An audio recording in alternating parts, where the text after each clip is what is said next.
सनातन धर्म का अर्थ है अध्यात्म परायण। यह कैसे, तो समझिए। सना का अर्थ है सदा सर्वदा, और तन का अर्थ है होने वाला या रहने वाला। सदा माने तीनों काल, भूत, भविष्य और वर्तमान काल में जो एक रस रहने वाला है। जो तिहु काल एक रस अहई, उसी को सनातन कहते हैं। वह एकमात्र आपकी आत्मा है। किसकी आत्मा है? एक तो आपके शरीर की आत्मा और दूसरे संपूर्ण जगत की आत्मा है। आपके शरीर के भीतर भी वही आत्मा है। उसी आत्मा के विषय को अध्यात्म कहते हैं। आत्म विषय धर्म को कहते हैं सनातन धर्म। इसीलिए सनातन धर्म का अर्थ हुआ अध्यात्म परायण कर्तव्य। सनातन धर्म का अवलंबन करने वाले को कहते हैं सनातनी। आज की भाषा में हिंदू। सनातन धर्म को जीने वाला, सनातन धर्म में रमने वाला, सनातन प्राप्ति हेतु जो कार्य अर्थात कर्तव्य उसको संपन्न करने वाला व्यक्ति ही हिंदू कहलाता है, सनातनी कहलाता है, भारतवासी आर्य कहलाता है। इस सनातन धर्म का स्वरूप क्या है, इसे जाने। इसे संपूर्ण जीवों का कल्याणकारी मंगलकारी स्वरूप समझें। हम भारतीय आर्यजन जड़ जगत को, वनस्पति जगत को, जीव जगत को, मानव जगत को, जड़ जंगमात्मक संपूर्ण ब्रह्मांड को उस विराट पुरुष का शरीर मानते हैं। यह संपूर्ण संसार विराट पुरुष का शरीर है और संपूर्ण जीवों की, पदार्थों की आत्मा है। वह परमपिता परमेश्वर विराट पुरुष। संसार का कोई भी प्राणी इस रहस्य को जानता है, मानता है, व्यवहार में लाता है, चाहे वह किसी भी देश में हो, किसी भी जाति में क्यों न हो, वह सनातनी ही है, हिंदू ही है। हम इसे मानते ही नहीं, अपितु जीते हैं। यही हमारी जीवन शैली है, हमारी वैदिक संस्कृति है। इसी कारण तो हम पृथ्वी की पूजा करते हैं, वंदे मातरम कहकर अपने राष्ट्र की पूजा करते हैं। हम जल की पूजा करते हैं, गंगा माता की जय कहकर गंगा माता की आरती उतारते हैं। उसमें हम परमात्मा के स्वरूप को देखते हैं, अनुभव करते हैं और उसी रूप में हमें लाभ भी मिलता है। हम तेज की पूजा करते हैं, सूर्य नारायण को स्नान करके अर्घ्य प्रदान करते हैं, चंद्रमा का व्रत रखते हैं, अग्नि की पूजा करते हैं, यज्ञ नारायण की उपासना करते हैं। हम वायु की पूजा करते हैं, आकाश की पूजा करते हैं, वनस्पति जगत की पूजा करते हैं, पीपल में जल चढ़ाते हैं, तुलसी में पूजा करते समय में सब प्रकार से आत्मनिवेदन करते हैं, जीवों की पूजा करते हैं, गौ को संपूर्ण देवों का आश्रय मानकर उसकी पूजा करते हैं। आप इसका पूजन करके तो देखें, मन लगाकर पूजन करके उसमें परमेश्वर का स्वरूप जान करके उसकी सेवा करके तो देखें, जीवन कल्याण से भरपूर हो जाएगा। संपूर्ण जड़ जगत की हम पूजा करते हैं। हल की पूजा, चूल्हा चक्की की पूजा, वाहनों की पूजा, शस्त्रों की पूजा, मूर्ति की पूजा, सब में वही चेतन परमात्मा रम रहा है।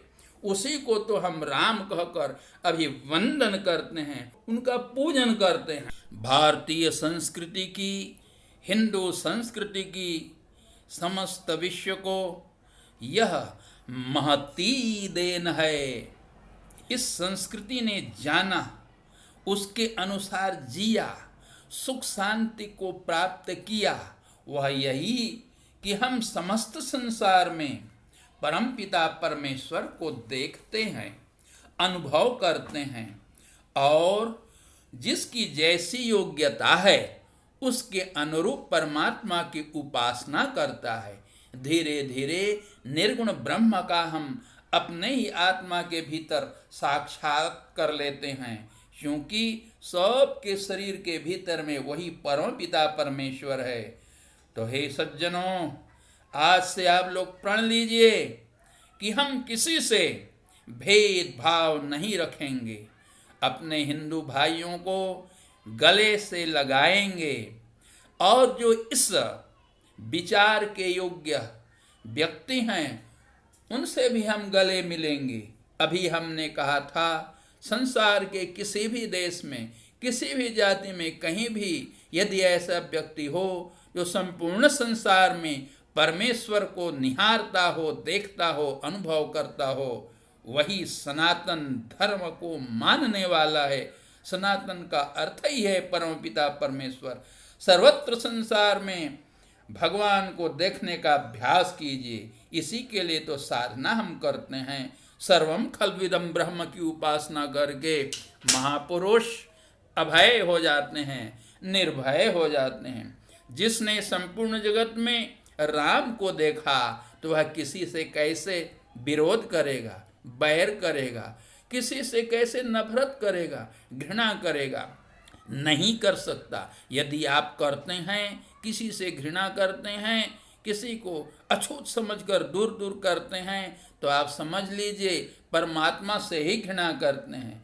परमात्मा ने अनेकों अवतार धारण किया और यह बताया कि मैं सब में निवास करता हूँ। उन्होंने देखो मत्स्यावतार धारण किया, मत्स्य के रूप में अवतार लिया, जगत का भला किया। उन्होंने कूर्मावतार धारण किया, कूर्म का अवतार लेकर जगत का उपकार किया। उन्होंने बारह अवतार लेकर जगत का कल्याण किया। शेषनाग के रूप में जगत का सदा हित करते हैं। नृसिंहावतार धारण करके असुरों का संहार किया। ऐसा कौन सा स्वरूप है जहाँ पर वह विराट पुरुष विद्यमान नहीं है?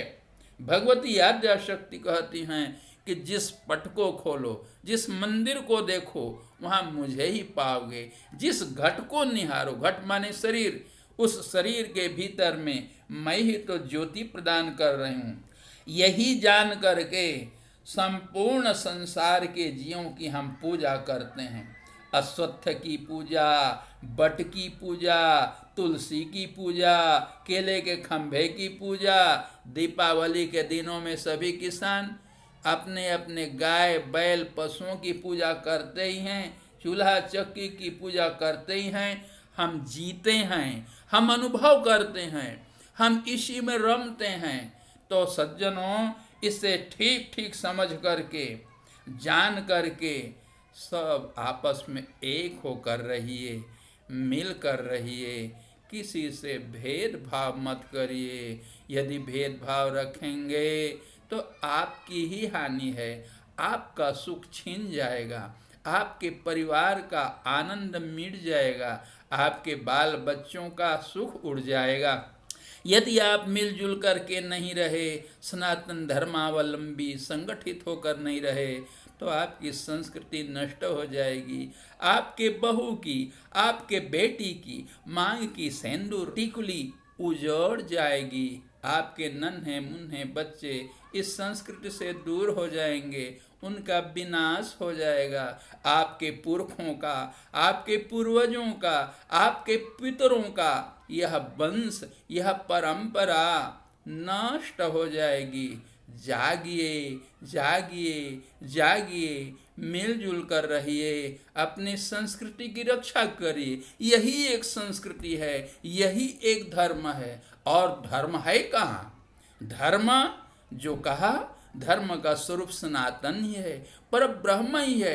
पर ब्रह्म को प्राप्त करने की विधि जहाँ वर्णित है, उसी का ही नाम सनातन धर्म है, हिंदू धर्म है, सनातन संस्कृति है, वैदिक धर्म है। बोलिए आनंद कंद भगवान की जय, सनातन धर्म की जय, गौ माता की जय, गंगा माता की जय, गीता की जय, वेद पुराणों की जय, हमारे संपूर्ण धर्म ग्रंथों की जय। जय जय श्री राम, जय भारत।